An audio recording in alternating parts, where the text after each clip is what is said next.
अस्सलाम वालेकुम students, innovator educational system की तरफ से आपको लेक्चर डिलीवर किया जा रहा है। आज का हमारा लेक्चर नंबर 33 है, क्लास 7, सब्जेक्ट साइंस है, यूनिट नंबर 11। तो आज हमने यूनिट नंबर 11 की एक्सरसाइज करनी है। तो एक्सरसाइज पे आ जाएं। आप लोगों ने साथ साथ जो है वो टिक लगाते जाना है MCQ को और ब्लैंक्स और ट्रू फॉल्स को। तो इसके लिए बुक पे आ जाएं, पेज नंबर 169 पे। तो पहला आपका MCQ है, electric current in metal is due to the flow of, कि जो मेटल्स में इलेक्ट्रिक करंट होता है वो उसका बहाव किसकी वजह से होता है। तो ऑप्शन है आपके proton, electron, both proton and electron. तो किसकी वजह से होता है? इलेक्ट्रॉन की वजह से। तो पहले MCQ का क्या आंसर है? इलेक्ट्रॉन। अब दूसरे पे आ जाएं, which of following statement is correct about parallel circuit, के पैरेलल सर्किट के लिए इनमें से कौन सा बयान जो है वो दुरुस्त है। तो पहला है, appliances are connected end to end same current is supply to all appliances, same energy supply to all appliances, all the appliances which off when one of them is switched off. तो इसका correct answer क्या है? Same energy is supply to all appliances. ठीक है, एक दूसरा है। अब तीसरे पे आ जाएं,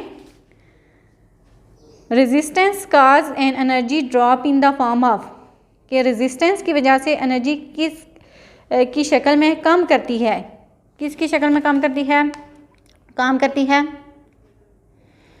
पहला है energy, chemical energy, heat, light और साउंड। तो इसका क्या आएगा? Heat energy. ठीक है, अब आगे देखें, voltmeter is use to measure, कि वोल्ट मीटर किसकी पैमाइश करने के लिए इस्तेमाल होता है? Current, voltage, resistance, energy. तो क्या आएगा? वोल्टेज। ठीक है, इसका आंसर क्या आएगा? वोल्टेज। अब तीसरा देखें, 5 वाला देखें, electric current can be measured by, कि इलेक्ट्रिक करंट को किससे मापा जाता है? Ampere, voltmeter, thermometer, speedometer. तो इसका करेक्ट आंसर क्या होगा? Ammeter. इलेक्ट्रिक करंट को एम मीटर से मेजर किया जाता है। अब 6 वाला देखें, इलेक्ट्रोमैग्नेटिक क्रेन्स यूज़, कि इलेक्ट्रोमैग्नेटिक क्रेन इस्तेमाल करती हैं, क्या इस्तेमाल करती हैं? Heating effect of electric current, magnetic effect of electric current, chemical effect of electric current, none of above. तो इसका करेक्ट क्या होगा? Magnetic effect of electric current. ठीक है, आप 7 वाले MCQ पे आ जाएं, which of following carries excess charge away from the metal causing of electric appliance, के इलेक्ट्रिक एप्लियंस के धाती केस में से दरअसल में से कौन सी तार ज़्यादा चार्ज को दूर ख़त्म करती है। पहला है live wire, neutral wire, earth wire, fuse. तो इसमें क्या आएगा? Earth wire. ठीक है, कि इलेक्ट्रिक एप्लियंस के धाती के केस में से दरअसल में से कौन सी तार जो है वो चार्ज को ख़त्म करती है? Earth wire. ठीक है, the 3 pin plug does not contain, के जो 3 पिन वाले प्लग होते हैं उनमें क्या नहीं होता? पहला है fuse, earth wire, circuit breaker, card grip. तो इसमें से कौन सा आएगा? Card grip. अब 9 वाला देखें, विच of following monitors the leakage current. तो दरअसल में से कौन सा करंट लीकेज मॉनिटर है? अर्थ वायर है, MCB है, LCB है, फ्यूज़ है। तो क्या है? ELCB, यानी कि अर्थ लीकेज सर्किट ब्रेकर। ठीक है, अब 10 वाला देखें, fan does not turn on if only turn on the bulb, this is because. तो इसका क्या आएगा? Fan is always faulty, they are connected in series, they are connected in parallel, only one of them can be turned on at the same line। तो इसका क्या आएगा? they are connected in parallel। Correct क्या है? they are connected in parallel। आप blanks पे आ जाएं।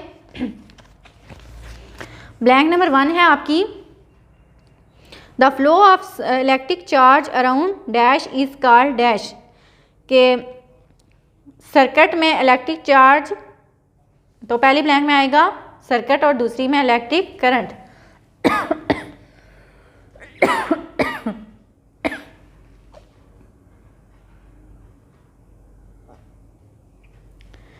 अब आगे देखें, the direction of conventional current is taken from dash to dash of the battery. तो क्या आएगा, positive terminal to negative terminal of battery, के कन्वेंशनल करंट की सिमत बैटरी के पॉजिटिव टर्मिनल से नेगेटिव टर्मिनल की तरफ जाती है। अब 3 वाली ब्लैंक है आपकी, a dash is the closed path along which electric current flows. तो ये डैश में क्या आएगा, सर्किट, के सर्किट ऐसा बंद रास्ता है जिसमें इलेक्ट्रिक करंट फ्लो करता है। अब आगे है 4 वाला, work done by battery on a dash to move it once around the circuit is called dash. तो इसमें क्या आएगा, पहली में चार्ज और फिर आगे एनर्जी ट्रांसफ़र, यानी कि बैटरी से चार्ज को सर्किट में हरकत देने के लिए इस पर किया गया काम एनर्जी ट्रांसफ़र कहलाता है।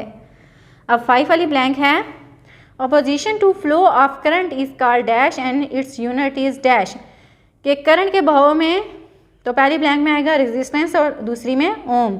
के करंट के बहाव में रुकावट को मजम्मत कहते हैं और इसका यूनिट क्या है, ओम।